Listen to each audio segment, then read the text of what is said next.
Takže naše firma se jmenuje Agrokomplex Společnost s ručením omezeným, jsme na odchovně ve Verneřicích.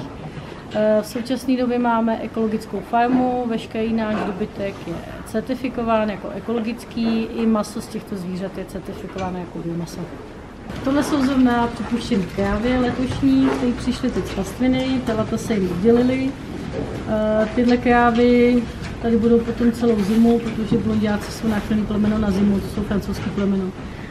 Takže telíme venku všechno, přirozeně, většina, tak nějakých 90% se otelí sama,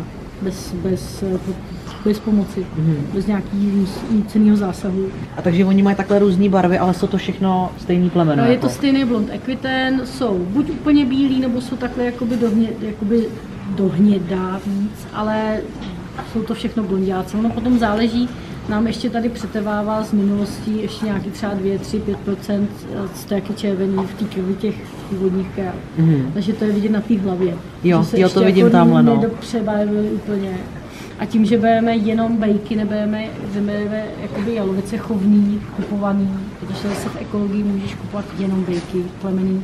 Nemusí být ekologický, ale můžeš jenom bejky plemenný kupovat. Takže kupujeme čistokrevný plemenný bejky, blonďáky, takže máme nějakých 90-95% už čistých blondýnů.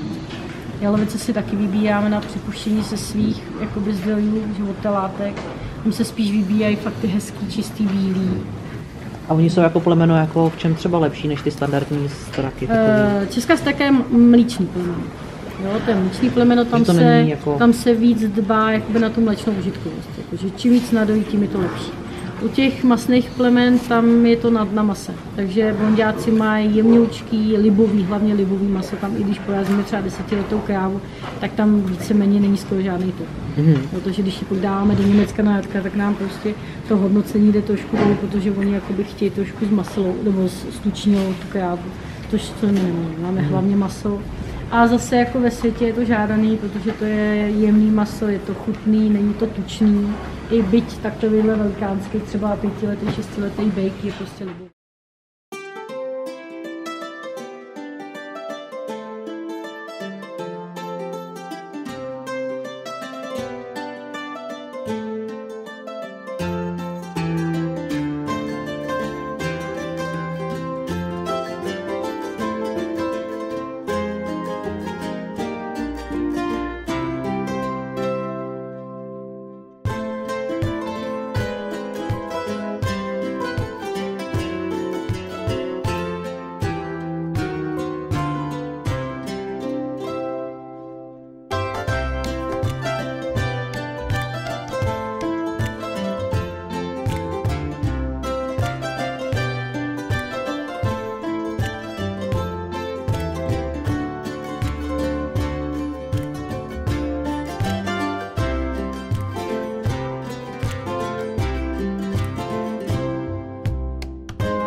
Mají to tady fakt vychytaný, to je super.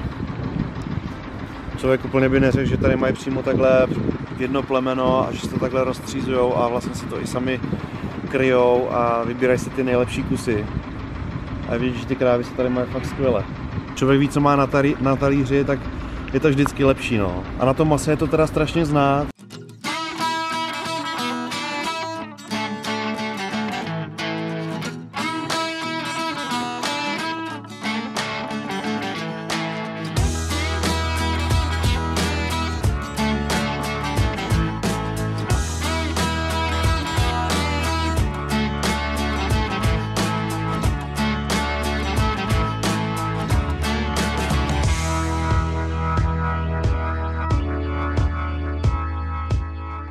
Třeba zajímá, v jakém stáži se vlastně porážejí.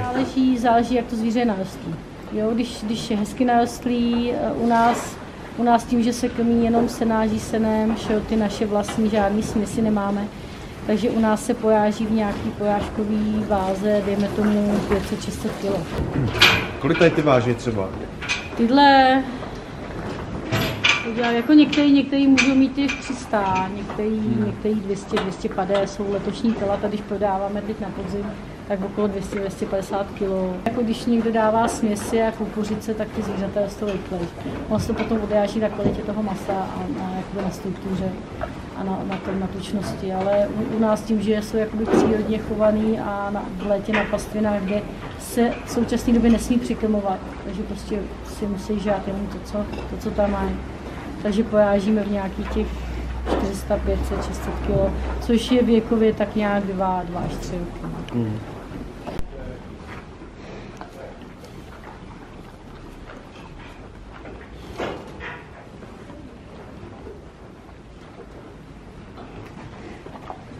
Tahle hala je polovina, 50% je pevná, jakoby na spaní, tam je podestláno a 50% je roštová, tam právě proto se přikrmuje jenom u té roštové, aby veškerý výkaly a moč nebyly spojeny s tou slámou a bylo to prošlapávaný roštama dolů do kolejí nebo do terás, kde se posunuje kejda.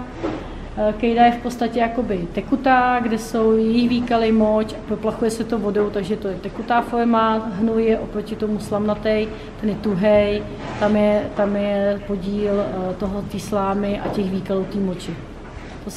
Hnojem se potom hnojí orná půda hlavně a kejda se rozstřikuje na pastviny. Naše zvířata jsou vyloženě chovaný na trávě v létě, v zimě na senu, co si vlastně usušíme, senáže a mají vlastní šroty naše, co si vypěstujeme. Takže prostě víme, že nemají v sobě žádné chemické látky, žádné růstové hormony a to maso je prostě kvalitní.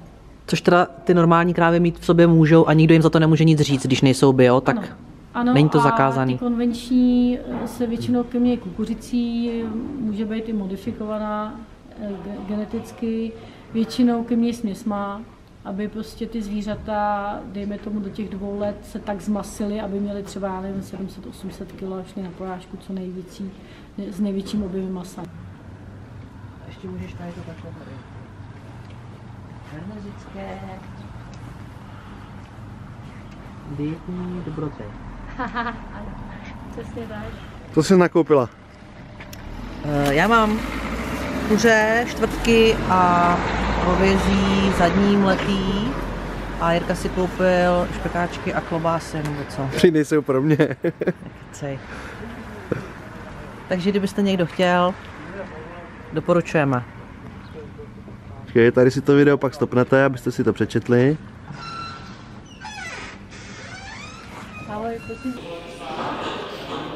Takže před tréninkem jako vždycky zase budu pokračovat úplně stejně jako v každé přípravě. Vždycky PCáčka si připravím a jednu odměrku mám vlastně na jeden trénink, ať už kardio nebo ať už to je silový trénink, prostě jedna odměrka. Zatím žádný spalovač nedávám ještě, šetřím si to na horší časy. Zatím se snažím vlastně, aby to tělo fungovalo a spalovalo ty tuky na základě diety, která je vlastně pro to tělo určitě změna a přidání kardia. Takže uvidíme, jak to půjde zatím tady za těch podmínek, až se to zastaví, nebo až budu mít pocit, že už by se to zase mělo hejbat dál, tak přidáme zase prostě spalovač a zkusíme trošku změnit třeba to kardio, změnit zase sacharidy a tak, takže zatím takhle.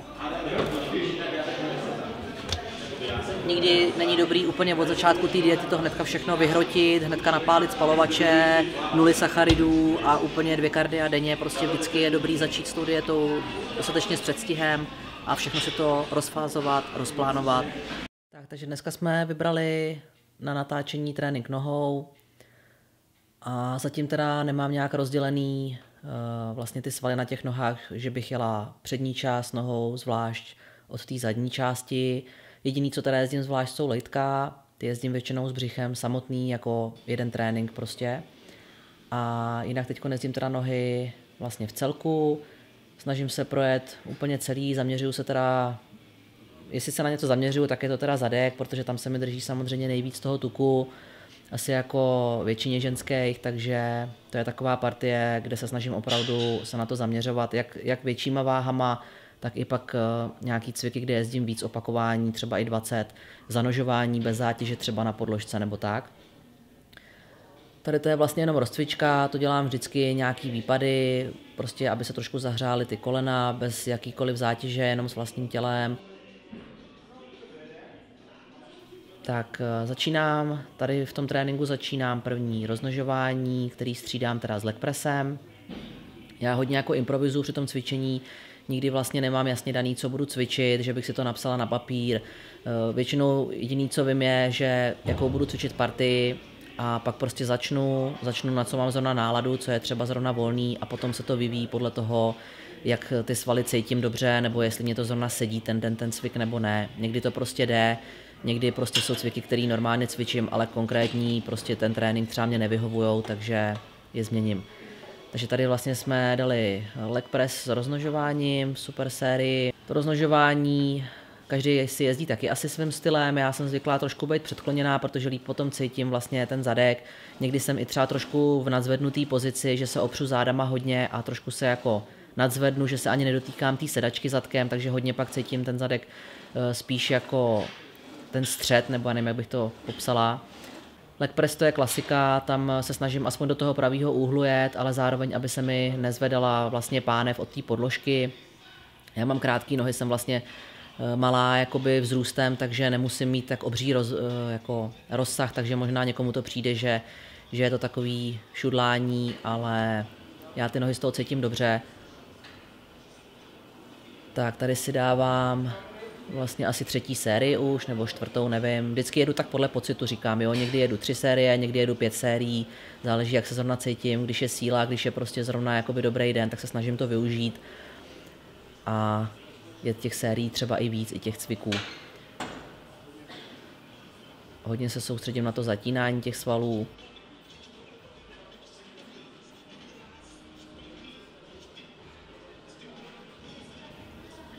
Občas máme dobrou náladu toho cvičení. Tak jinak teďka teda, tady ten trénink, co vidíte, tak už jsme točili asi někdy před 2 týdnama, než se na ně teďka díváte. Prostě je fakt teďka hodně práce, než se to nastříhá to video, snažíme se do toho dělat i titulky teďka už teda, takže prostě to zabere víc času a samozřejmě nemáme jako jenom to točení videí jako náplň celodenní, takže než se k tomu pak člověk dostane, tak prostě někdy se to opravdu protáhne a trvá to díl.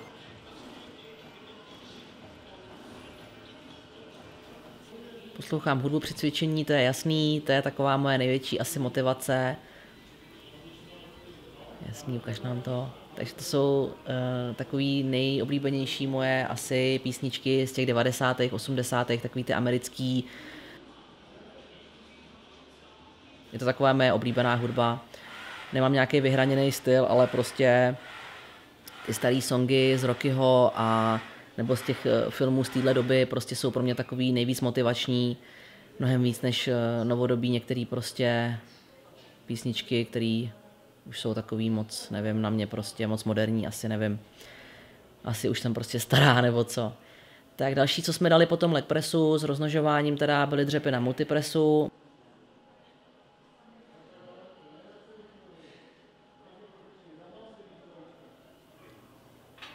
Jinak teda nohy jako takový tréninky mě baví, protože jsem se naučila nějakým způsobem ty nohy cvičit takovým, který mě baví.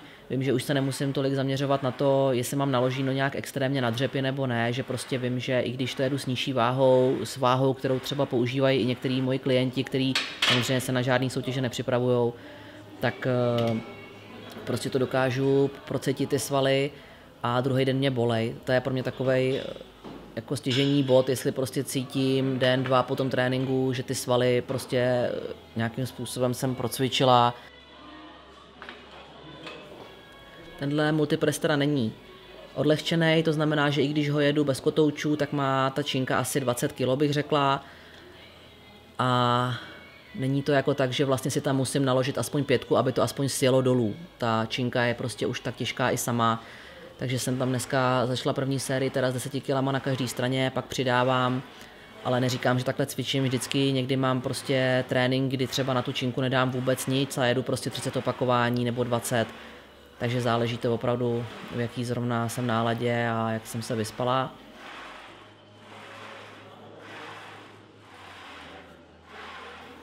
Tady ten cvik teda jedu samotnej, s ničím to nestřídám, protože se u toho vždycky hodně zadechávám a chci vlastně tou pauzou mezi těma sériema nabrat trošku sílu, abych zase zvládla nějakou větší zátěž na ty nohy. Takže tenhle cvik je pro mě takovej náročnější.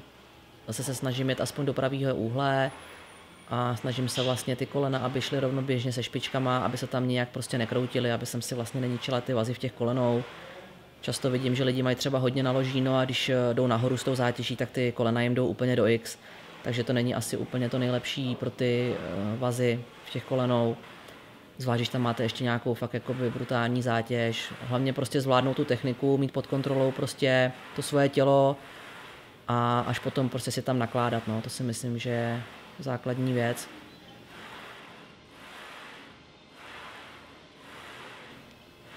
Tak jako první jsme zvolili soutěž Arnold Classic. Mám v plánu těch soutěží letos určitě jet víc, ale začínáme teda tím Arnold Classic v Ohiu, kde jedu s tím, že vím, že tam bude samozřejmě brutální konkurence, vím, že nás tam bude hrozně moc, je to asi bych řekla druhá nejprestižnější soutěž vlastně v IFBB pro lize, vlastně hnedka po Olympii, nejvíc našlapaná, nejvíc taková, že se to hodně sleduje.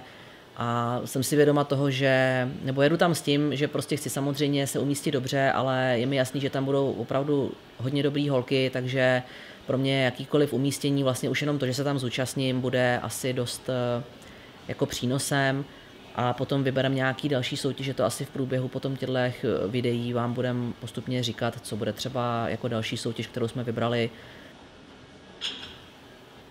Další cvik teda zakopávání v leže. Když si všimnete, tak tady u toho cviku se snažím být vlastně trošku zvednutá v té horní části, malinko se vlastně podpírám o lokty, protože jsem zjistila, že když neležím úplně břichem a hrudníkem na té lavičce, tak víc vlastně dostanu tu pánev k té podložce. Nezvedá se mi vlastně ten zadek, což se snažím celou dobu, aby se mi nezvedal, ale tímhle toho docílím ještě líp a procítím ten hamstring až úplně pod zadek, úplně opravdu to cítím mnohem líp, když jsem trošku takhle zvednutá a úplně neležím. Určitě si tam dáte i nižší zátěž, si myslím, protože ten cvik v tu chvíli najednou tak jako stěžkne a je to vlastně úplně jiný ten úhel. Je to o tom si najít ten úhel, ve kterém to cítíte vy. Každý jsme trošku jiný, takže nemůžete říct, že někdo tamhle dělá tohle špatně, měl by to dělat takhle. Prostě všichni jsme trošku jinak narostlí, někdo je menší, někdo větší a prostě každý si musí najít tu svoji pozici, u který to dobře cítí. Tak předkopy, to je klasika, k tomu asi nemusím nic říkat. Předkopy prostě to asi zná každý, na tom není moc co zkazit. A zakončíme to teda mrtvý tahy s nataženýma nohama. Tenhle cvik jsem měla taky problém hrozně dlouhou dobu jako přijít na to, jak to procítit pořádně ten zadek, ty hamstringy a zároveň u toho necítit spodní část zad. Je to prostě zase o tom najít si tu techniku, která vyhovuje vám, ale zároveň, aby byla správná a nějak jste se neublížili, takže nevím, jak to popsat, aby prostě jste si to mohli zkusit sami, jestli s tímhle cvikem třeba máte problém. Prostě mám u toho úplně propnutý nohy, jdu dolů vlastně v podstatě jako když se protahujete, akorát s tou zátěží a když jdu nahoru, tak se snažím tahat to jakoby zadkem. Takže scvakávám půlky a se cvaknutýma půlkama vlastně jdu nahoru s tou zátěží a snažím se úplně vlastně nemít kulatý záda, jako v té spodní oblasti, to nechci říct, ale prostě vyřadit ty spodní záda z té práce, abyste opravdu cítili jenom ten zadek. Takže nohy máme za sebou. Osprchovat, protein a musíte vědět všechno. No, chtěli jsme vám ukázat vlastně, co vlastně do sebe dostáváme a dostáváte. Pičovina. Počkej, stoj tady. A dneska vám... Řekneme to znova celý. Dobře, no, určitě. Takže dneska bychom měli vidět spousta dobytka, uvidíme, jak se maso zpracuje, To hrozný hovna, mě už slzy oči. Vidíme dneska, jak se ten dobytek vlastně chová. Něco si řekneme trochu... Ty vole. Jak se ten dobytek chová. Jak se chová dobytek? Jak se chová dobytek, no. To už jsi říkala na začátku. Jo. Jo, já to budu držet chvíli. Vyrábí masné výrobky, protože ten agrokomplex si vyrábí vlastně komplet i... Já nevím, jak bych tomu řekl. Já tomu nerozumím tady té terminologie uzenářský, že jo, nebo jak se tomu říká. Prostě vyrábí si své... Jirka si nakoupil špekáčky, teďka dělá, že nerozumí uzenářský terminologii, ty vole. Takže jedem. Já. Jinak to hovězí mletý, co si bereme tady z Verneřic, tak je úplně... Co děláš? Jinak hovězí je super, protože má vysoký obsah kreatinu. Takže proto po něm cítíte takovou větší sílu na tréninku. Obou nám to hovězí hodně vyhovuje, máme ho rádi a cítíme se po něm skvěle. To prostě masožrouti, no. Sorry, je to tak. Zvířata máme rádi, ale kulturistika je prostě jenom jedna a tam patří maso. Jo.